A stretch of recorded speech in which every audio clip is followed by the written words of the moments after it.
Hello, my name is Lindsay Wong, and I am a learning and engagement librarian at Georgia State University as well, at the Perimeter campus. And today I am going to be helping out Arthur Harper with his session. It's called Let's Plan Together, Designing an Open Textbook Writing Program. Arthur Harper is the online learning and STEM librarian at Duquesne University in Pittsburgh, Pennsylvania. He is a trans-disabled early career librarian whose work revolves around teaching first-year college students the essential research skills they need for a successful academic career. They also serve as the library's liaison for the School of Science and Engineering and for the open education initiatives on campus. Like before, if you have any questions, please put them in the chat and we will have a Q&A at the end. So I'll let Arthur take it away. Unmute myself there. Hello, everyone. Can you hear me okay? Yes. Perfect. All right, so I'm actually doing my presentation today through Mentimeter, which is an interactive tool. I've put a link in the chat if you want to join that way. Otherwise, we do have instructions at the top if you just go to menti.com and put in that code. This works on both your phone or your computer, and you can follow along both of the slides and with kind of the interactive portion in the second half that way. So I will give you all one moment to do that. While doing so, I want to give a little context to the additional documents that are attached in the schedule to my presentation. First is just a PowerPoint version of the slides. That way you have a more user-friendly version, a more familiar version to use. And then second is a handout. This handout is kind of set up like a template for taking notes. You do not have to use this, but I wanted to provide it in case it worked well for your learning and writing style. All right, so we're going to get started here. For today's session, I want to give a quick review of what are open textbooks and then why we should care about creating programs about creating textbooks on our campuses, in our libraries, etc. And then I'm going to give a brief overview of what my institution, Duquesne University, has done over the last 2 years. After that, we're going to be more interactive. I'm going to have a couple of questions for you all to think about for your institution and then share those responses with each other. So first things first, open textbooks. I am using the term open textbooks as a more specific type of OER. So OERs, again, can cover any type of educational resource. That could be textbooks, articles, lesson plans, etc. Open textbooks are just textbooks. They are licensed the same way as OERs through a Creative Commons license. We saw some of those earlier today. And they are free to access, revise, edit, and distribute either the original or the edited version, the same as any other OER is. The one main difference with open textbooks is that they usually don't look the same as a traditional textbook. Typically, they are digital resources rather than a physical printed version, and they're often a lot shorter than you would expect a textbook to be.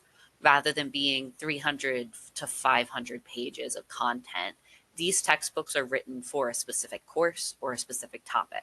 They're a lot more hyper-focused, so you don't need to have as much text. And they're also a bit more multimodal. So rather than being fully text and images, these open textbooks will often include things like video links, activities, embedded polls and assignments within the textbook, and any other thing you could link to online. This allows them to be more effective than traditional textbooks because we all know that some students learn better by doing, some by reading, some by watching, etc. They also work better than traditional textbooks because they're more focused on the topic. If you've taught a class, I'm sure you have experienced at some point having to pick a textbook and then having to tell your students, we're going to actually skip over these couple of chapters and focus just on this one. You skip that entirely with an open textbook because it is designed purely for your use. I've also included on here some statistics of just OER use and open textbook use of why these are helpful. These statistics are good for you to have just as you learn about OERs and open textbooks, but they're also good to save to use later on when you have to justify these programs to both your library, your administration, your students, and faculty. So why create an open textbook program? These programs could be a longer multi-semester long program. They could be a one-shot webinar, one-shot in-person session, but why create them? So the main reasons I have broken down into kind of three overarching categories. The first is the affordability option. We want our resources to be accessible to our students and free to our students. Second is the hassle of writing a textbook. Open textbooks, as I said, are traditionally shorter, so that they're a lot less work, which can be a little bit of a relief sometimes with as much as I know we all have on our plate. They don't require you to have to negotiate with publishers and deal with contracts and licensing because they're open, they're Creative Commons.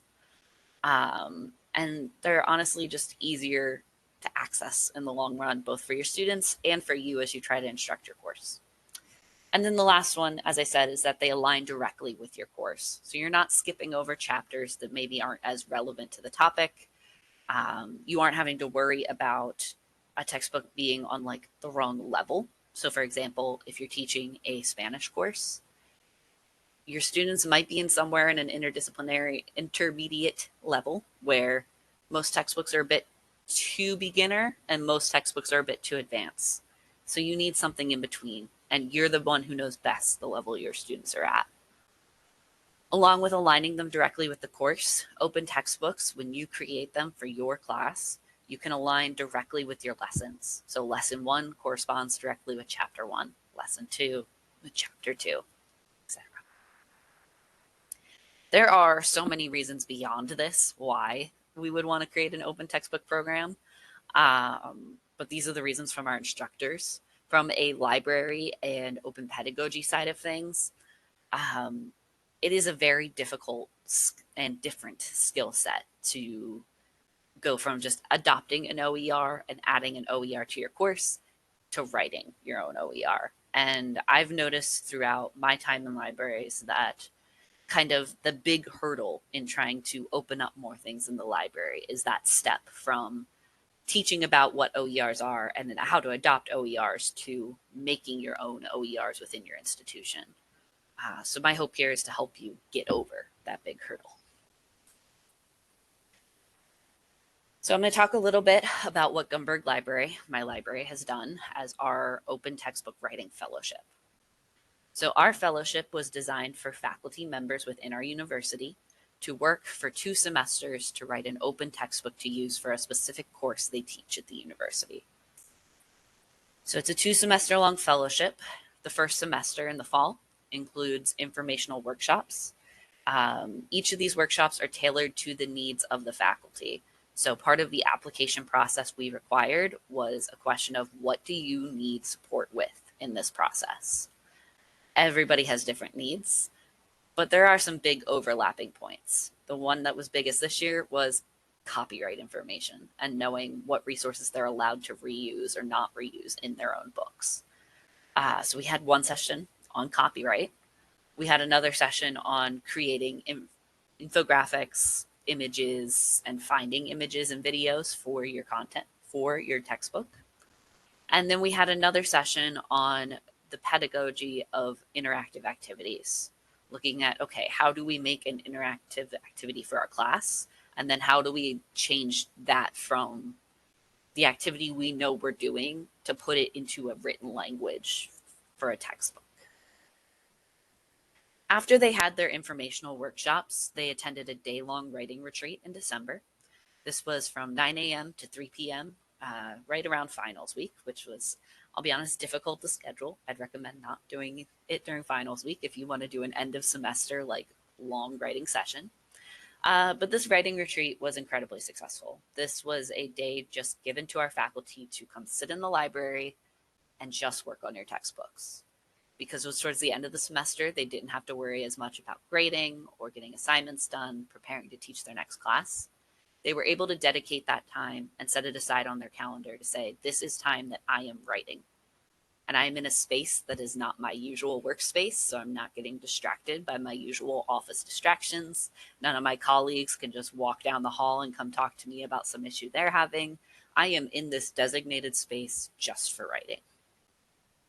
And I think that is one of the needs we found that our faculty had. They didn't have the time to write. So they needed someone to give them the time and the space for that. Along with that, of course, because as we all know, bribery can go a long way. During those writing retreats, we also provide food for our faculty. So we provide breakfast and lunch during those writing retreat days. In the spring semester, because this is a 2-semester program, they have just writing sessions. So rather than having workshops to learn, we are dedicating the entire spring semester to writing. I scheduled 6 different writing sessions throughout the semester, each one being 2 hours long, and asked faculty to opt into the writing sessions they would be attending with a required 3 sessions attended. Most of our faculty have been attending more than 3 sessions, which is wonderful to see and is, again, proof that they needed that designated time and space to write.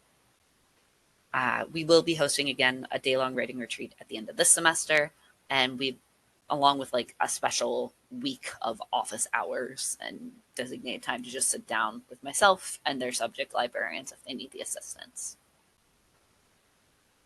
Once they're done writing their open textbook in this fellowship, we will actually be publishing the textbooks through our digital commons collection that we have at Gumberg Library. That for us is called our Duquesne Scholarship Collection, and we've been working with BPress to build up our own repository for open educational resources and its own open textbook collection. This is very much the part that's in progress right now. I literally had the training session for that last week, so still figuring that part out. But it's really nice to have the internal institutional option. So looking kind of at the successes of this program so far, we have 6 participants currently writing textbooks, 2 of which are working together as co-authors. So we have 5 open textbooks currently in progress. When we proposed this idea to our administrative office, we proposed 3 to 5 faculty participants. This was due to funding. So along with providing food, our other kind of bribe here is a stipend. We are giving our faculty members $1,000 in the fall and $1,000 in the spring to encourage them to do this work. We understand that's not a lot of money. It's what a library could afford at our scale. However, it is just that slightly added incentive. From the faculty participating, that has not been their priority reason for participating. They're like, yeah, it's nice, but I knew I wanted this type of resource, or I knew I needed this writing space. So not a requirement to have a stipend can be helpful. And I will say part of our choice to have a stipend for our faculty members came from how we had previously at our institution encouraged faculty members to switch to online learning and to learning management systems. So we're following kind of those footsteps of, okay, we had these sessions with a stipend and we started with just a few faculty members, teaching them to use the learning management system, providing them time to design their courses, and then we slowly switched the rest of the university over to learning management online as well. I don't know if we'll fully get to switching the whole university with open textbooks, but that's the optimistic goal. Back to our program success. We had those 6 participants and those 5 textbooks. They span across our university. One textbook is in the health sciences, specifically with our public health department. One is a general science writing course through our English department. Another is for introduction to psychology. We have one for introduction to supply chain management, and we have one on Spanish culture and cuisine. So our participants really appreciated having the designated writing time. That's been the biggest piece of feedback we've received yet. That was the most useful thing for them. While I hope that the information sessions that I led were a good use of my time and theirs, this is the biggest piece of feedback we've received thus far, is that having a designated space to write is so important. Having a designated space to write with coffee provided, another factor they noted. They appreciated the coffee. So as I said, we're currently hosting 6 writing sessions this spring semester. We've held 2 of those sessions so far. The majority of our faculty members have attended those sessions, which is really great to see. At this point, they all have full outlines of their textbook and 1 or 2 chapters completed. Again, these chapters are not super long. A lot of them are incorporating kind of the outline they have of their course, lesson plan wise, as their chapter outline. So they know I teach 4 sections of topics in my class. I'm going to have 4 overarching chapters with content within them. Along with these writing sessions, we do ask our faculty members to do some work outside of the program. I believe the hours we gave them were about 15 hours in the fall and 15 hours in the spring of like suggested independent work. I don't know how successful they are at achieving that independent work. They tell me they are, but again, once they're outside the library, it's not my responsibility to keep track of that. So I hope it's helping them. I know for sure that the writing designated space is helping. Okay, so that was a little bit about Gumberg Library and the work we're doing to give you kind of the perspective of where we're coming from here. The rest of the session is going to be a lot more interactive to give you time to plan out what a program for your institution could look like. This could be a program that is multi-semesters. This could be a 1 semester long program. This could be for a one-shot, any type of format you want. We're going to be looking at more broad strokes for background knowledge you need before you start actually picking a timeline, picking a session format, that type of thing. These are going to be the topic areas that we cover, and these again are the areas that are outlined on the handout you have, and they're also going to be interactive within this Mentimeter presentation. So for each topic area, I'm going to give you the topic itself, a list of examples, and talk through some of the examples we had at Duquesne University. And then I'm going to give you time to just think about how this applies to your institution and then share that through the Mentimeter. And I'll show you a little bit about what sharing that looks like in just a second. So for our first one, institutional needs, think about what you need to help instructors write open textbooks. It could be the instructor's needs. It could be your library's needs. It could be your overarching university's needs. Again, we asked our instructors who were participating directly what they wanted to learn more about. In that case, they wanted to know about how to find Creative Commons materials. They wanted to know how to create images and how to make things more interactive within their textbook. Other things that they might need could include writing assistance, designated time, formatting assistance for when they publish their book, institutional needs your library might have. For our library, we don't have like a writing librarian, so we needed assistance for that. So we turned to our writing center, understanding kind of where those needs lie. All right, so I'm going to ask you all at this point, I'm going to give you until, let's say, 1:22, that's 4 minutes, to think through your institutional needs, reflect on some of these examples, and then you should have the option now to have a text box pop up. You can type your response for what you think some of your institutional needs are into that text box. As responses come in, you'll see them appear on the screen as a way to share with each other, just to help learn from everyone.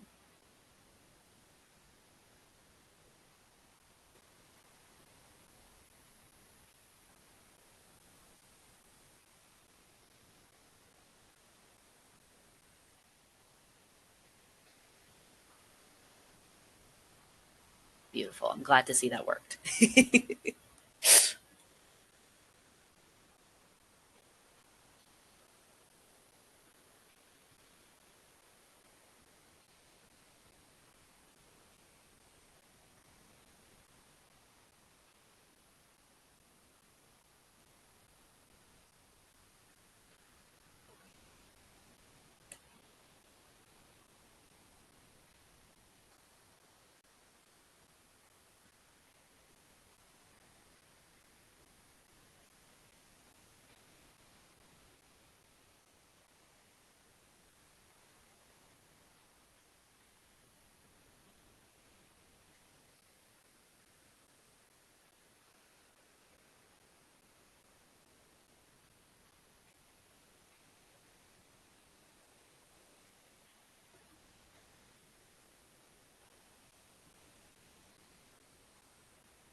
I'm going to give y'all one more minute here to finish getting any notes you have added on in here. You're welcome to add more than one if you'd like to. It is a word cloud, so it's going to start popping up the things that have been said multiple times.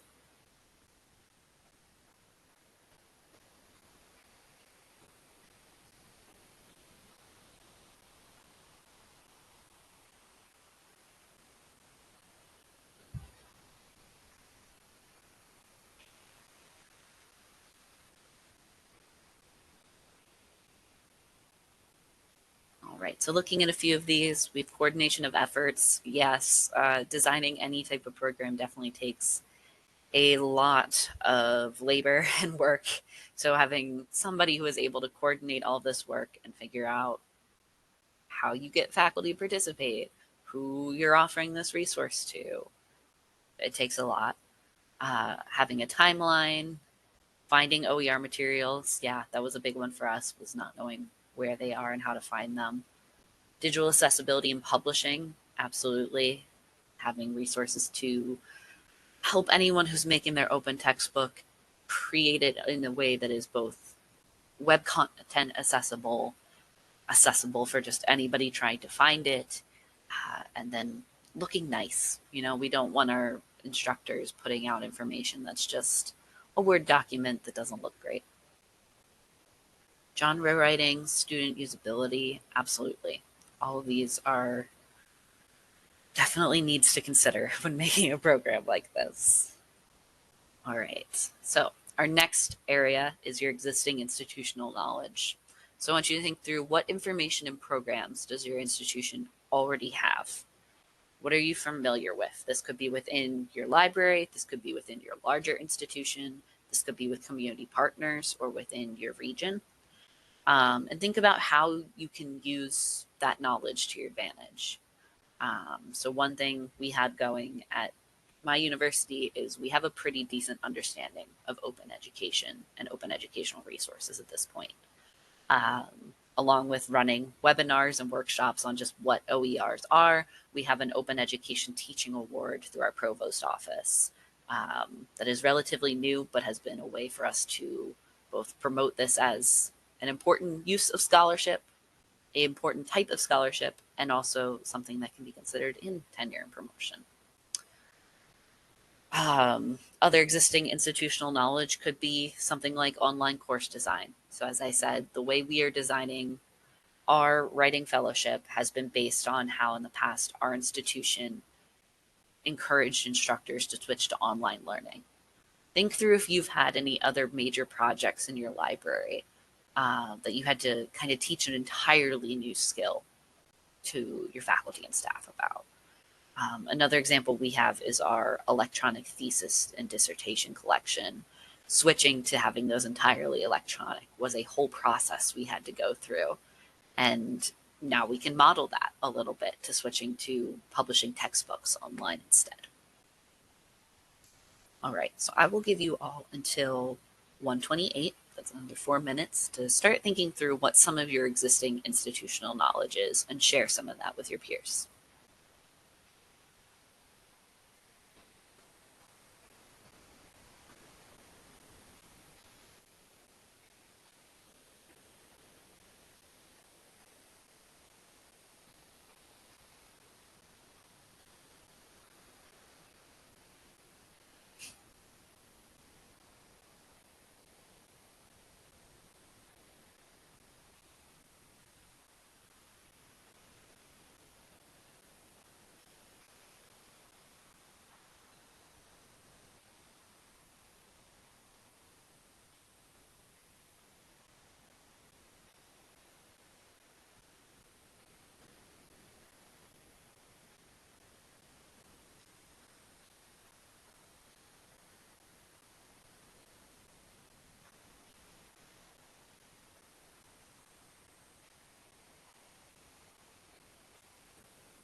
I'll give you one more minute to start adding some ideas in there. I'm already loving the ones I'm seeing.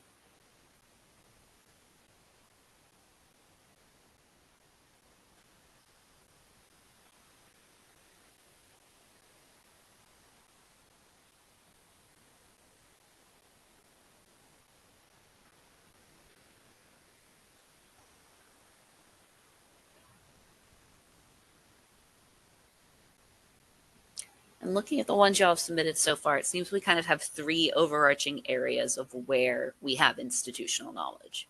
The first one is with our people. We have amazing people working in our libraries and working at our institutions. They're smart and caring, as you've said, and they want to do this work. They want to make things better and more affordable for their students. The second is our technology needs. We have a lot of technology access already. We have a lot of open access repositories. We have institutional repositories. Another one I would recommend checking is seeing if your state has any repositories. As we've heard from Georgia, you have a lot of affordable learning resources. I can say for the state of Pennsylvania, we have a group called Affordable Learning PA, which is currently in the process of building a state repository. So always something to check if your institution does not have its own repository. And then the last one is just our own actual subject knowledge. So we have our subject matter experts in our libraries. We have copyright experts and lawyers at our institutions. We know this information. We have the technology to do these things, and we have passionate and hardworking people. We just got to put them all together. All right. Our next thing to think through is our partnerships. So, how are we putting these things together? Who can assist you with this work? One of our institutional needs that we pointed out before was figuring out how to coordinate something like this, all of the manual labor it would take to get this done. Who can help you with that? Because we know our libraries are very overworked already. So, what other departments, either at your institution or in your community, can help you? Who can provide you either technology access if you don't already have it? Who could provide spaces to work in? I know I saw centers for teaching popping up a lot in our last institutional knowledge section. That was a big one for us at Duquesne. We have a Center for Teaching Excellence on our campus, and they led the entire workshop session on pedagogy around interactive activities and how to incorporate that into your textbook, which was a huge weight lifted off of me and the other librarians to have one session that we don't have to worry about. They're going to take care of that for us. Our writing center has also been a huge support for us, hosting special office hours for our faculty members doing this writing work. Because again, we all have our different subject area expertise. I know copyright. I do not know grammar. They do not want me being the one to look over their writing. All right, so I will give you all until 1:34 to start adding in some partnership ideas, along with adding who could be your partners. If you have any thoughts on like unique ways that partnership could work, feel free to add those as well.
I'll give you all one more minute to get any thoughts added into the Mentimeter.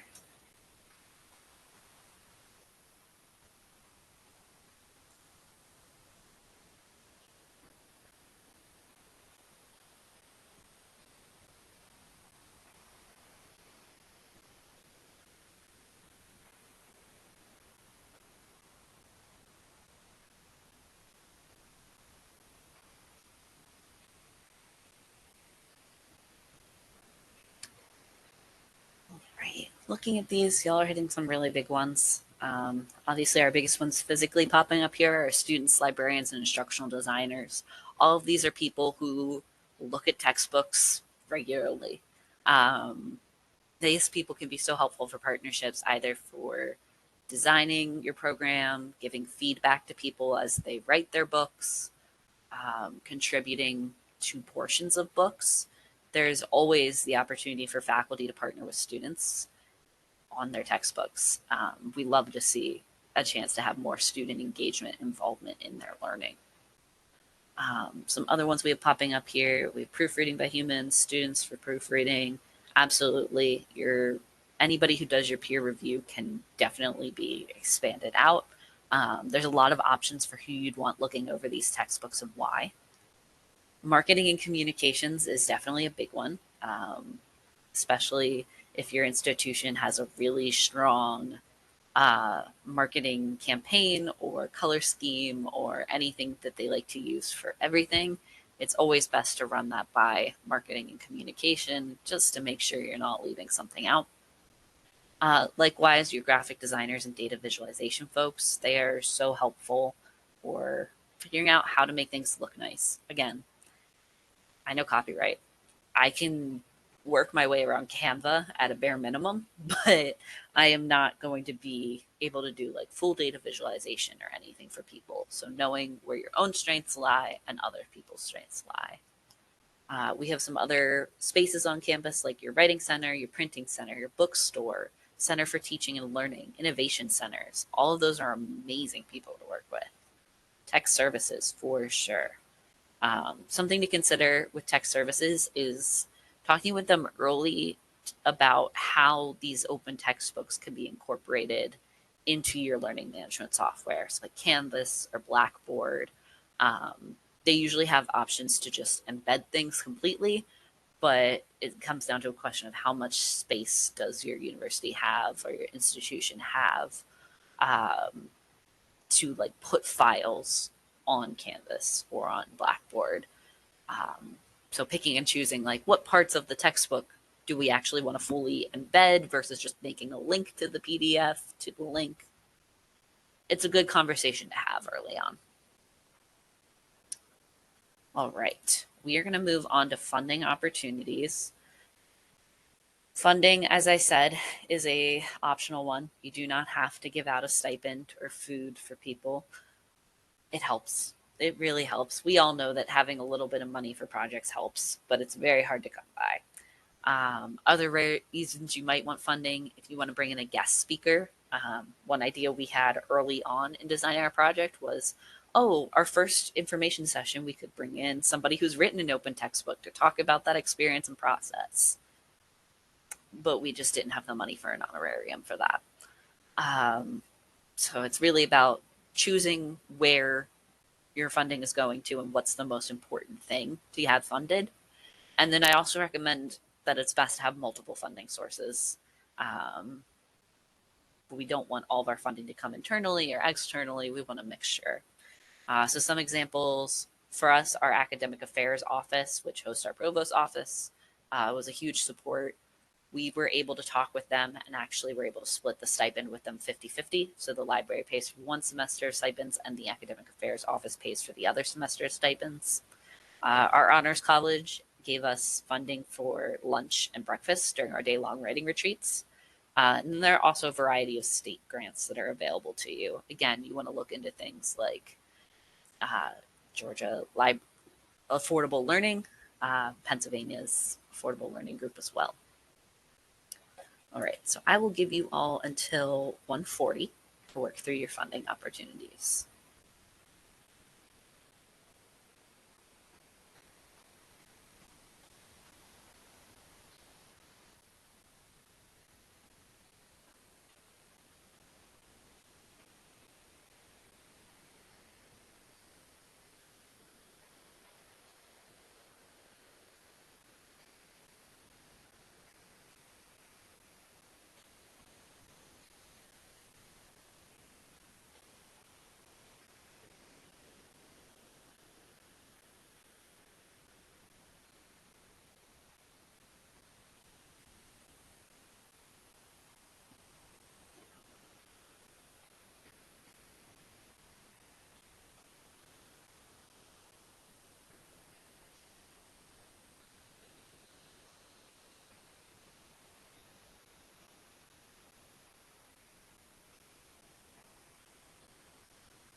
give you all one more minute to start adding stuff here.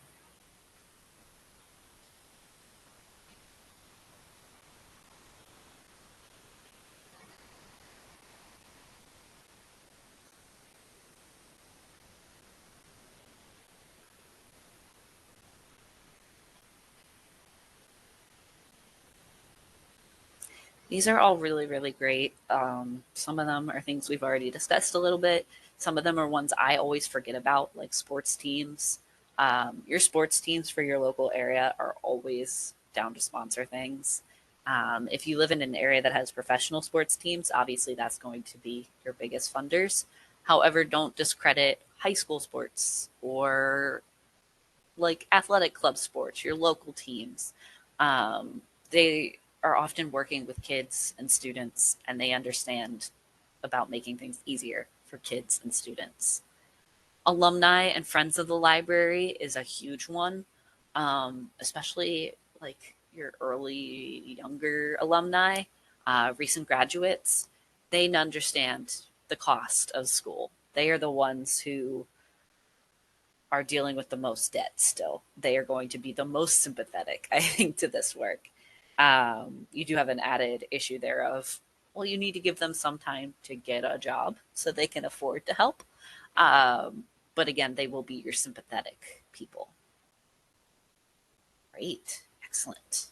All right. I'm going to move us on to our last group think. And this one's your program justification. So we know all of our needs, and we as librarians can understand why OERs are important. But if you need funding, if you need buy-in from your faculty and instructors to participate, if you need buy-in from your administration to get this approved, you're going to need to justify the program in more than just it's free for students. Some ways we can justify this are with concrete numbers. So if you've done surveys or if you've done examples like having students talk about their online classes on a whiteboard and writing their feedback, those are great things to be able to share. Obviously, not the explicit ones, those don't tend to go over too well. But having direct information from students about how it impacts them is important. Having impact statistics, so like that chart I showed on the very beginning of this presentation on open textbooks about how much this actually helps students. Having proof of concept from other institutions. I'm sure you all have heard this one, but anytime I try to do anything at my institution, the immediate response is, well, we have to benchmark that with other schools our size. So if you can come in with some of that benchmarking already done, that'll save you a little bit of the hurdle. Um, I'll let y'all start writing on that one. I will say as well, the other big justification we ended up using was still the cost to students, but not just, oh, our students can't afford our classes. That doesn't really get you anywhere, but explaining why we want students to be able to afford the classes. So at Duquesne University, one of the biggest pieces that our provost office is working towards right now is retention and recruitment. So we're able to tie back, okay, if Duquesne University has the lowest cost textbooks in the city of Pittsburgh, that is really going to help our recruitment numbers compared to other institutions in the area. So any ways you can really tie it back to either your university's goals or mission will always help you. I'm going to give you all until, say, 1:46. Add some thoughts on this one.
And one more minute to wrap up your thoughts on program justification.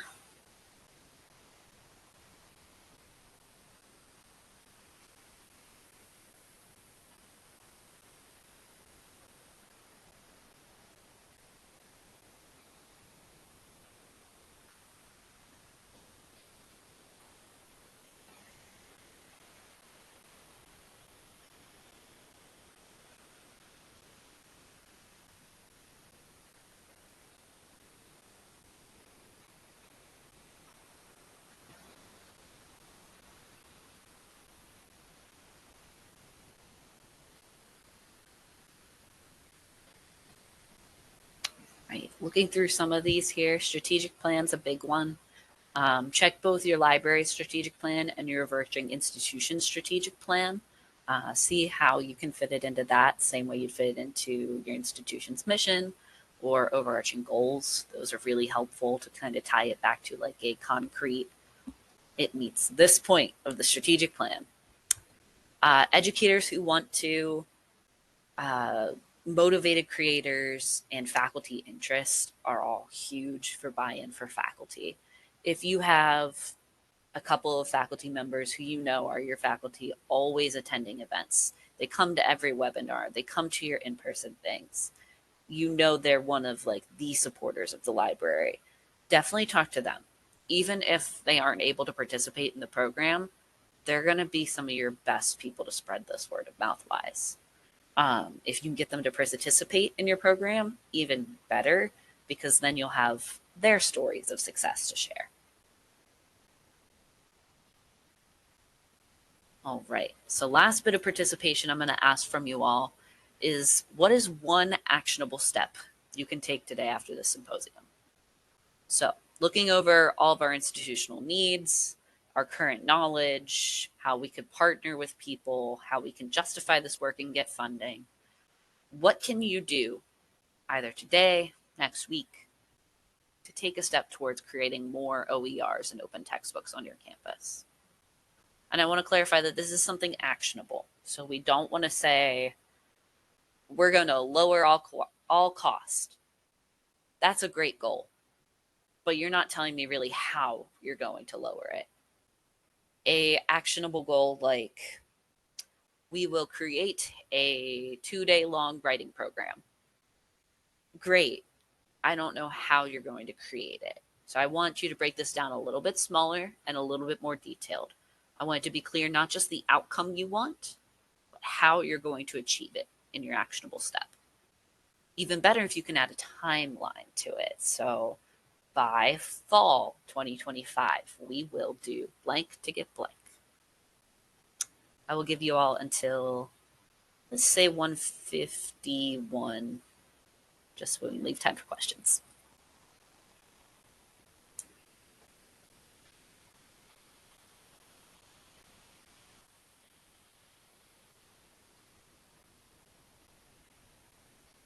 Amazing. Love it. Or taking our next step right away, sending the slide deck. Perfect. Yeah, scheduling meetings is super important. I think my first steps for this were meetings with the dean of the library and with all of our library liaisons, just to get information from folks about where they were seeing these needs in their different schools across campus. Developing a plan to support the production. Yeah, done a nice breakdown of what you actually need and then making the ask. Definitely going to need a plan for making the ask. Create one entry for a possible textbook or job aid. Cool, very cool. Creating an example one is always really great for justifying the program.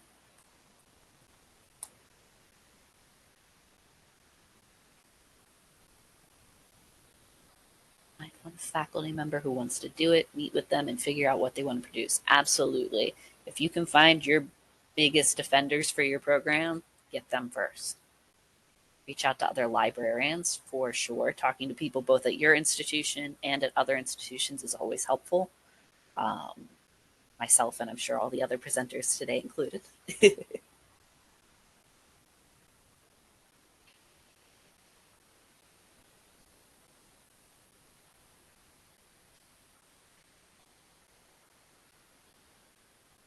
meeting with necessary parties. Absolutely. There are so many potential partnerships for this. You might have to do multiple meetings to get everybody included. Develop an elevator pitch on benefits. Absolutely. Having a good 2 to 3 minute long spiel that you can either have to talk with your admins, your instructors, even your students is helpful. And it's sometimes helpful to have multiple elevator pitches, just depending on your audience. One more minute to get any actionable steps added in here.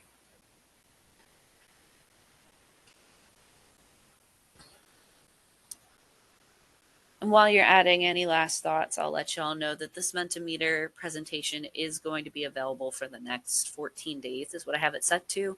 So you can either save that link that's in the chat to come back to, or like take a screenshot so you have the code, and you'll still be able to access your thoughts and other folks' thoughts for the next 2 weeks. All right. Thank you all for participating in that. I appreciate it. This would not have worked without audience participation. You can now put questions in either through the Mentimeter or through the chat, and I'm sure we can pick it up there as well. Thank you, Arthur, so much for your presentation. That was very informative. We do have a couple questions from the chat, so I'll just go ahead and ask them. The first question is, do you know how much work beyond this open textbook authoring work did faculty spend prepping their courses? It sounds like their open textbook writing and preparation encompassed most aspects of an entire course design. Yeah, so for the most part, the faculty participating this year already had a course that they knew they wanted to use the textbook for. So they weren't trying to design the course while designing the textbook. So I don't know, unfortunately, how much time they put into that in previous years. However, I do know from one of our groups, the pair that's co-teaching. So they did not have this class in the fall, but they have the class that they're writing their textbook for in the spring. So they were able to do a good bit of planning and prep work in the fall, have 2 or 3 chapters ready to go to trial run in the spring. And then as they continue building the course this semester and working through it, it's helping them build more ideas for their textbook and vice versa.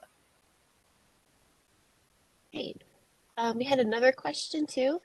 Does your writing center get involved with the writing retreat section of the fellowship? They do. So we invited our writing center to host a in-person office hour for our writing retreat. Same thing with our Center for Teaching Excellence. So while all the faculty participating were in the library from 9 a.m. to 3 p.m., we had instructors from the Center for Teaching Excellence visit from, I think, something like 9 to 10:30, and then people from the Writing Center came and visited us from 12 to 1. That way they had assistants come to them. They're still in their working space. They have people there if they want the help, but they didn't need to take it. Hey, great. We had another question. I think this pertained to earlier. I'm sorry I missed it. Could you clarify what you mean by institutional needs? Topics that need to be covered in instruction or needs of faculty to create OERs? That could be both. So that could be any topics that like you need to cover. It could be your faculty needs as they're writing or before they start writing. It could be your library's needs to create this program. Institutional needs is a very broad term, but it's intentional to get you thinking about it on all of those layers. Okay, great. I have one question myself. Just what if all of this was a big project, what was the most challenging part that you found while doing the project, and how did you meet that challenge? I think the most challenging part was organizing it all, Yeah. which it definitely took a lot of work. And I mean, we only have 2 librarians working on this project. We're a very small library. Um, and of course, as I'm sure many of you understand, this is not the only thing we are doing. We have many other layers to our job. So finding that good balance of setting aside time to work on planning this project versus other things, and then also like giving yourself enough time to do the planning. So this was part of a 3-year long project for our library. We designed an action plan specifically for open educational initiatives. So the actual planning for this program began in 2023, and the first semester of it ran in fall 2024. So giving ourselves a lot of time to work through any needs we may have, time to organize meetings because we know everybody's schedule is very hectic, um, and just giving yourself the space to have room to work on it and room to step away when you need to step away from that project. Okay, great. I had another question actually too. What types of courses or faculty disciplines did you find were most interested in participating? Yeah, so of our five participating right now, we have public health, science writing, psychology, supply chain management, and Spanish culture. That's a little all over the board for us. We have a Yeah. couple of schools not really represented in that I'm hoping to do some more reach out to. But after the fall semester, the like department that has been the most curious about it is actually our public health department. So the faculty member who is doing that public health textbook now is one of those people who attends everything for the library. They've served on library committees in the past. She is very, very active, and she has been bragging about this program, which is fantastic. And it means I've had multiple public health instructors now come to me and be like, "Hi, when can I apply for next year?" Which is so great. I'm a Yeah. little surprised that it was all public health, but I'll take it. Right? That's great. Does anyone have any other questions?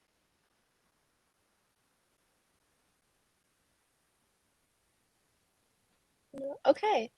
Well, thank you, Arthur, so much for your presentation. It was really great. And I will leave it to our next session. Thank you all so much. All right.